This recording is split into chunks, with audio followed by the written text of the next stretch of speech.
Hey everyone, Mr. Sujano here, your source for gaming, tech, emulation, and open source news. Let's get started. Alright, to kick things off, if you've been on the fence about whether or not you should pick up a Steam Deck and you've been waiting to bite the bullet on it, well, it might be the right time. It's currently 15% off until July 11th. Now, keep in mind, this is for two specific versions of the Steam Deck. This deal does not include the 1TB OLED, the 512GB OLED, or the 256GB LCD. The 15% off is specifically for the 64GB and the 512GB LCD ones, the Steam Decks that are being phased out. And in my opinion here, at 15% off for the 64GB, which brings it under $300 US, that's a pretty darn good deal. Now for reference here, the only Steam Deck I've got is the 64GB LCD version, and it's been holding up absolutely fine. I have opened it up, I have switched out the joysticks for Hall Effect ones just to see how they worked.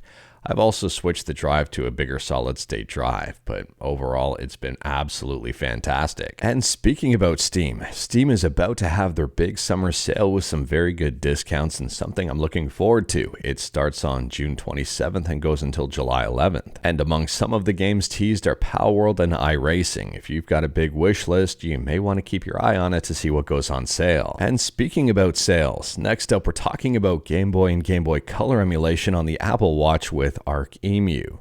Now I talked about this one the other day, and the developer has reached out and provided 3 keys for free copies of this.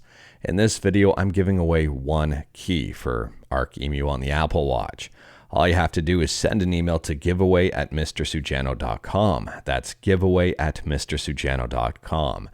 And send in what games you like to play on the Game Boy and whether or not you're going to be using this quite a bit. I'm going to guess the answer is yes if you've got an Apple Watch. I'll be choosing 1 lucky winner in the near future based on the responses, and then I'm going to have another giveaway in another video, and then a third giveaway in another video yet. So good luck if you're trying to get one of these keys. And switching from iOS to Android, next up we're talking about ESDE Frontend.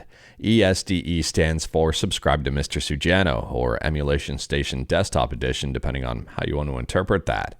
Anyways, the Android version of ESDE just got approved for the Huawei store. If you are curious about this one, I'll drop a link to ESDE's website in the description below, and I do recommend checking it out. They've even got a YouTube video showcasing this thing in action. Next up, we're talking about Minecraft and the Sega Dreamcast, and a flock of meese here is in the process of porting Minecraft to the Sega Dreamcast.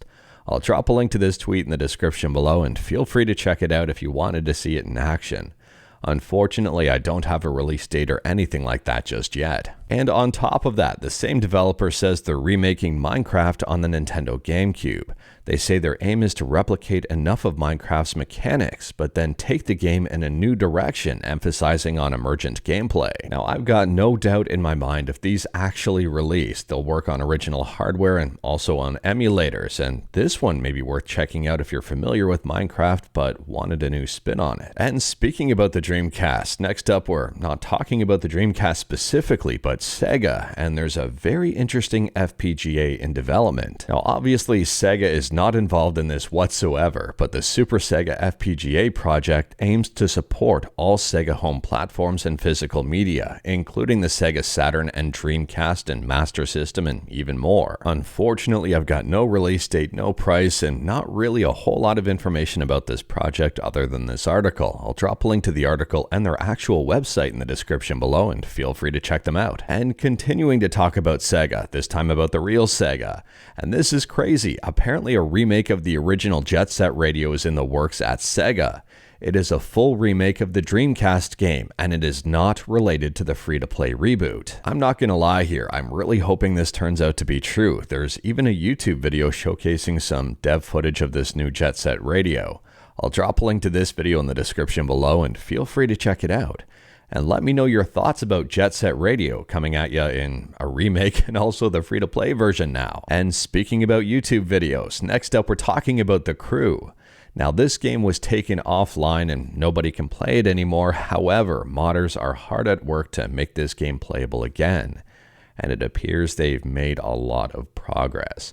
I'll drop a link to this YouTube video in the description below, and feel free to check it out. There's also some very helpful information in the description. Next up, we're quickly talking about Phasmophobia, and if you're a fan of this game, it just got a massive patch. If you are curious about this one, I'll drop a link to the patch notes in the description below, and feel free to check them out. They've introduced a brand new location here, Point Hope. Additionally, there's been a ton of gameplay tweaks. They've reduced the required EXP to level from 1 to 100 by 10%, making leveling faster, and players can now level up to 9,999 for each prestige. Firelights are now more effective and last longer, and there's been even more changes. And on top of all of that, there's also been optimization, so the game should perform a little bit better. Next up, this is arguably a big win for game preservation. There's been a brand new prototype that's been dumped over on the Hidden Palace. It's Crash Bandicoot: The Wrath of Cortex. This is for the PS2, and the prototype features something pretty interesting, a scrapped minigame on the loading screen when entering a level, which Konami requested to remove it at the last minute to avoid potential legal issues,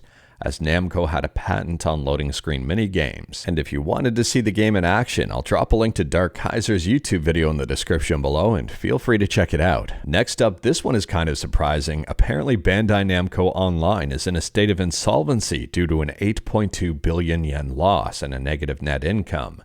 It's worth pointing out Bandai Namco Online is different from Bandai Namco. Bandai Namco Online is a subsidiary of Bandai Namco. So Bandai Namco Online specializes in maintaining and developing online games like Blue Protocol and Gundam Evolution and even more. And if we take a look at the chart here, the last 2 years, it has not been doing well. I'll drop a link to this full article in the description below, and I do recommend checking it out. GameBiz says they spoke with someone in the industry, and they said that in recent years, the scale of development at major game companies has become so large that they make things and then scrap them, and then remake them better, and then this can cause development costs to completely balloon.